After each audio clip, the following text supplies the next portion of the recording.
నమస్కారం. Welcome back to my channel. గణేశుడికి ఒకే దంతం ఎందుకుందో ఎప్పుడైనా ఆలోచించారా? ఇదొక చిన్న రహస్యమే కాదు, ఒక అద్భుతమైన కథ. ఇక స్టార్ట్ చేద్దాం.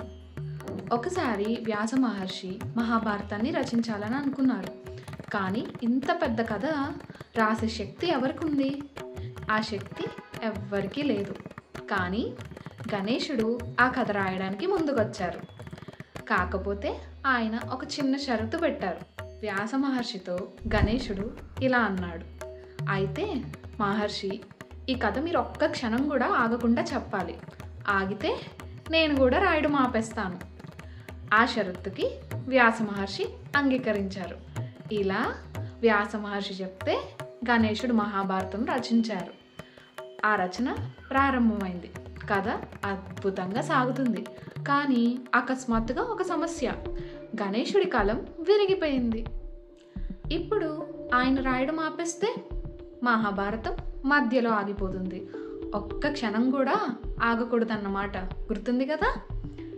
అప్పుడు గణేశుడు ఏం చేశాడో తెలుసా? తన దంతాన్ని విరిచి అదే కలంలా వాడాడు.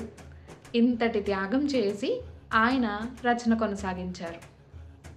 ఇలా గణేశుడి సాక్రిఫైస్ వల్ల మహాభారతం పూర్తయింది. అందుకే మనం గణేశుడిని ఏకదంతుడని పిలుస్తాం.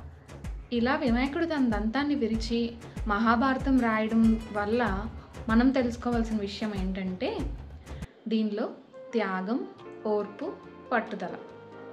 త్యాగం, సాక్రిఫైస్, గొప్ప లక్ష్యం సాధించడానికి కొంత త్యాగం చేయాలి. ఓర్పు, పేషెన్స్, జ్ఞానం లేదా విజయం ఒక్క రోజులో రాదు కదా, క్రమంగా ఓర్పుతో ప్రయత్నిస్తేనే ఫలితం వస్తుంది. పట్టుదల, డిటర్మినేషన్. కలం విరిగిపోయిందంటే రాయడం ఆపేస్తాడేమో అనుకున్నాం, కానీ వినాయకుడు అలా చేయలేదు. తన దంతంతో కొనసాగించాడు. అదే నిజమైన పట్టుదల.